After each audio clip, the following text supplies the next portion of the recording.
Hello, my name is Kevin Fernandez. My candidate number is 0031 and my center number is UX139. And this will be my creative critical thinking process continued, parts 3 and 4 for Champion Magazine, my men's health and fitness product. My product, once again, is a men's health and fitness magazine. I will go over the development of my production skills, which means all the different skills that I have developed and worked upon during this process. The first skill is photography, which means how I take pictures, what lighting I use, what posing I use, what environment, what angle, and much more.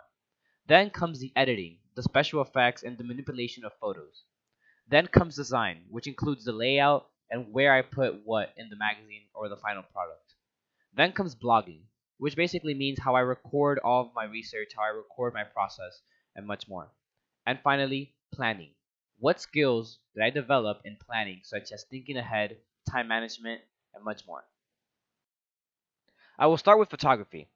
In this example, from my fourth blog post, I posted several photos in order to demonstrate several key terms in photography. This term is about lighting and how lighting influences the details of a photo.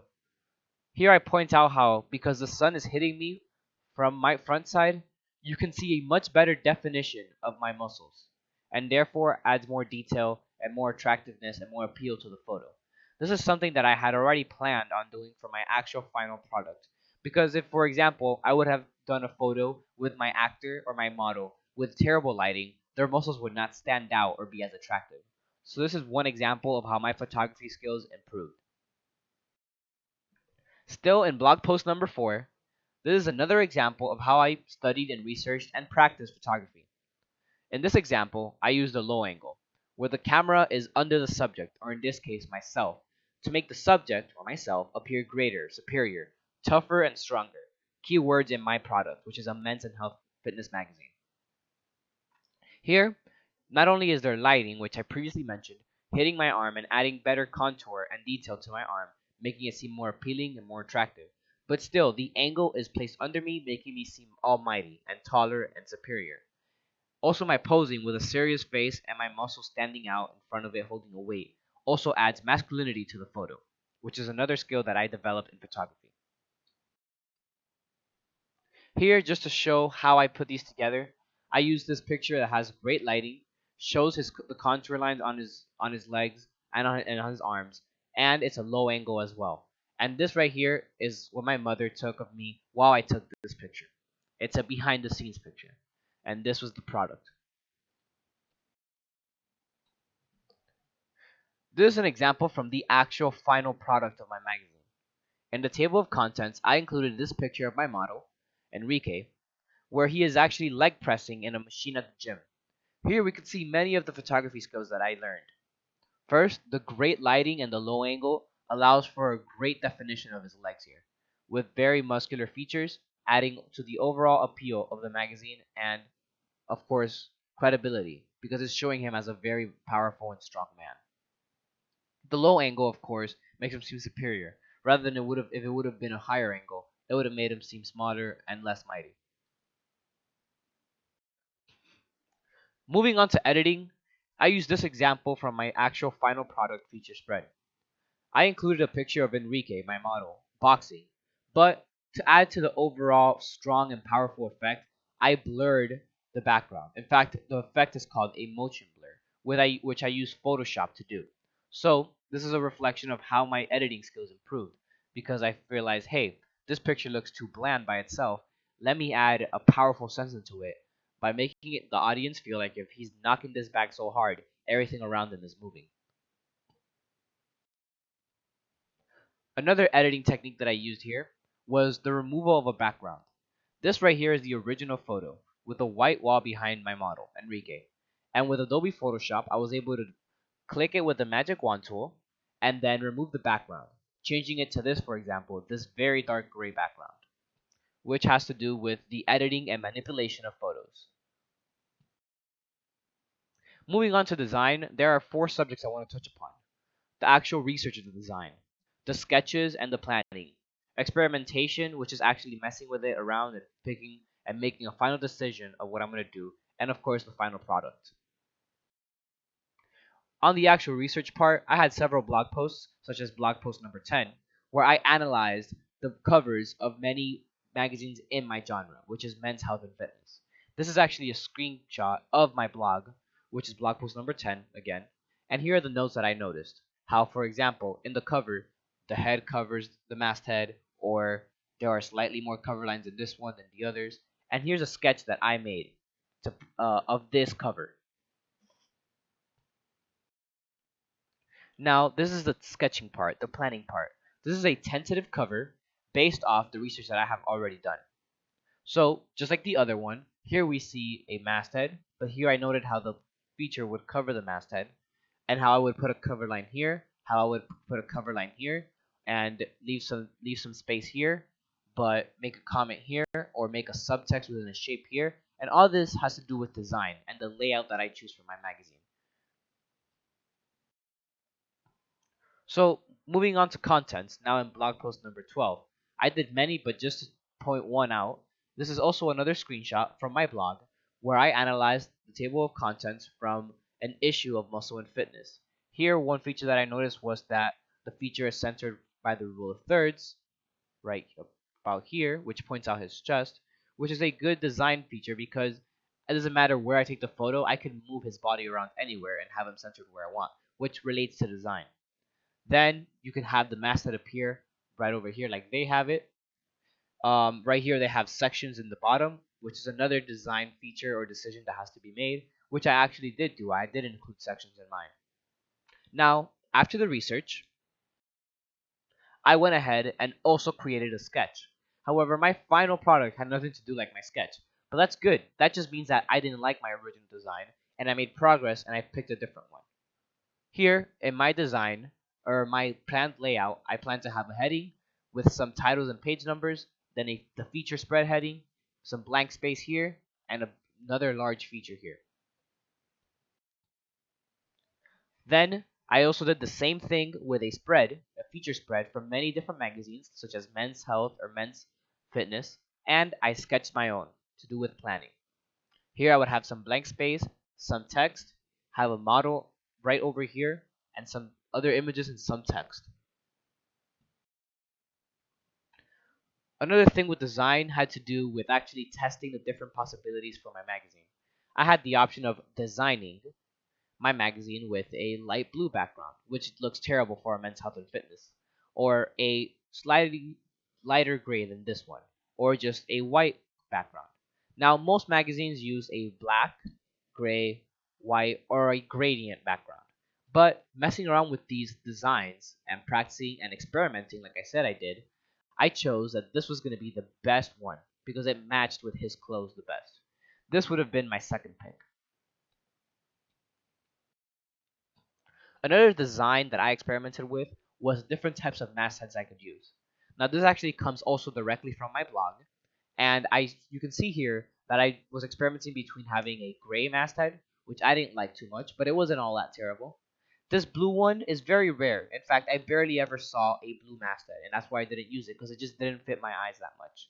I ended up using a mixture of these, which is a much darker version of this one, but without a stroke and without a gradient. But I can thank my design experimentation to my final decision. If I would have never made these designs, I would have never known that I didn't like them. So I'm glad that I experimented around with them. Moving on to blogging, another development skill that I improved upon. I would like to show how in my initial blog posts, I had a very uneven scale or proportion or ratio of text to pictures. Now they always say a picture is worth 1,000 words.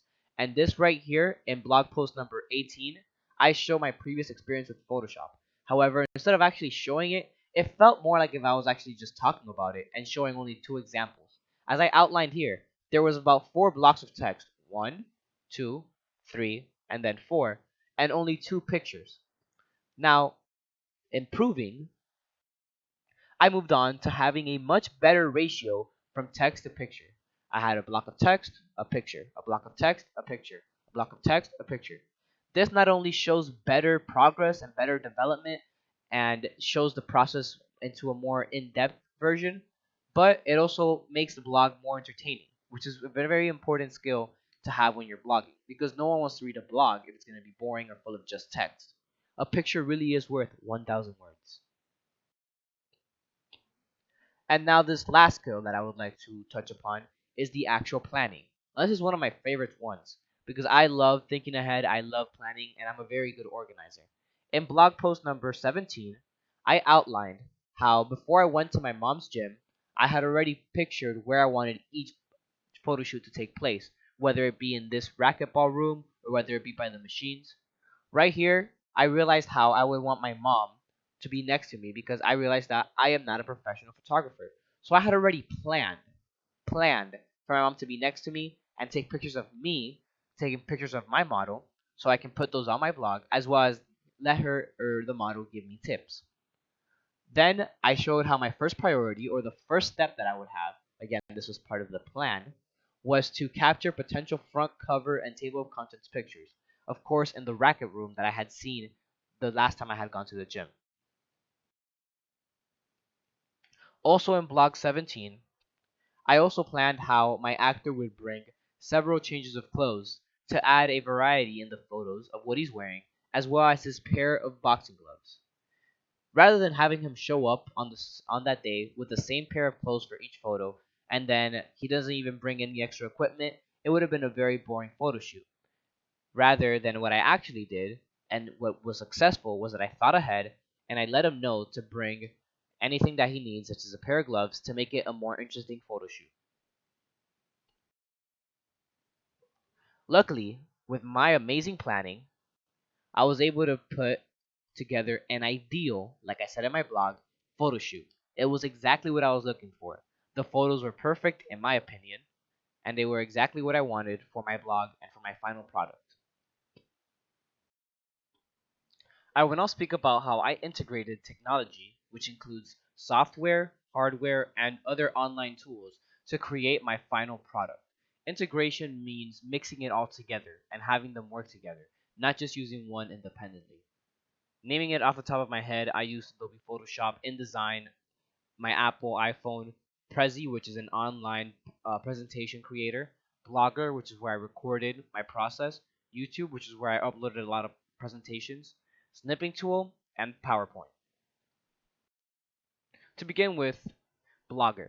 Blogger is not the most important tool to create a final product because it's just where I record stuff and my process. However, it is the tool that I have used the most since blog post number one, literally.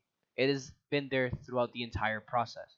And I use it to record anything that I do in terms of proceeding or maybe a setback in my process. For example, right here, not only did I just post my creative critical responses, but I also post my finished product or my research and how I applied it, or how I actually conducted the research, language, design, everything that I think about that will help or change my magazine or my final product, I record it here in Blogger, the main tool that I have used here. I have integrated my iPhone with Blogger by, for example, when in class, we took pictures of several posters we made about analyzing the front covers of magazines. I took a picture of that poster with my Apple iPhone, emailed the picture to myself, and then I logged in on my email in my computer and dragged it all the way into Blogger. And that is how I integrated Apple iPhone to Blogger. Then I used presentation tools such as PowerPoint, which is what I'm making this CCR on right now, or Prezi. Prezi is a little bit easier and is more interactive than PowerPoint. PowerPoint is more technical and you have to actually know how to use it to create powerful presentations. Prezi has more of it done for you. The reason I use Prezi is because all the templates, or most of the templates, are already done for you. All you have to do is type in text. This right here is an example that I put on blog post number 5 of analyzing the audiences that go into several different magazine genres. Look at this awesome design with template that I didn't have to create. The online tool Prezi just did it for me. All I did was do the actual research and input that information or that data into here. Compared to PowerPoint, PowerPoint doesn't have this setup template. It has some templates, however, not as beautiful as this. The amazing thing about Prezi is that when you would click on these slides, it would actually zoom in and open up each subject or each category, like tips, examples, and so on. Next comes YouTube. Just like I did with Prezi and just like I did with PowerPoint and just like I did with my Apple iPhone, any presentation or any photo that I needed to get onto Blogger, I would post it somewhere else. Whether it be send it to my email and drag it from there, or post it somewhere like on the PowerPoint drive and link it or embed it into my blog. Just like that, I did it here with YouTube. There were some presentations like my creative critical response number 1 and 2 or my feature spread analysis that I decided to upload to YouTube for easier access. I could also embed these into my Blogger, so I mixed these two to add easier user interface. A very powerful tool is the snipping tool, which comes in a Microsoft Windows computer. As you can see in front of you, it allows you to take screenshots of several sections of the screen, which come very good hand when you're trying to capture a magazine section or a section of your own work and put it into Blogger. It's as simple as taking a screenshot, uploading it to Blogger, and referencing it. Now comes a very powerful and important tool into this magazine creation process, which is Adobe Photoshop. As you see in front of you, I use Adobe Photoshop to edit many photos together, switching back and forth from InDesign to Photoshop and switching and messing around with the color design of my masthead or my cover lines and so on. In Adobe Photoshop, I imported these three photos of my model with a white background behind him, and I used a magic wand tool in Photoshop to remove the background and making the background color alpha transparent. In other words, you can now put shapes behind the model and not see the wall anymore. And I integrated it with InDesign.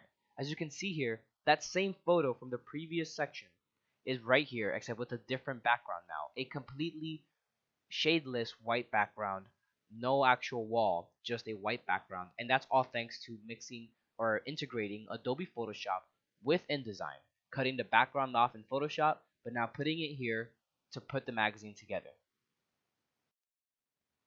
I also used the integration by using Photoshop to create a blur effect or a motion blur effect around my model. I used the feather tool to outline him, and then I inverse the selection, selecting everything else around him that's not him, and then I went to filter, blur, motion blur, and it created this blurry effect here that you see. And of course, all I had to do was import that photo into InDesign. Thank you very much, Cambridge team. This concludes my creative critical response questions. Have a great day.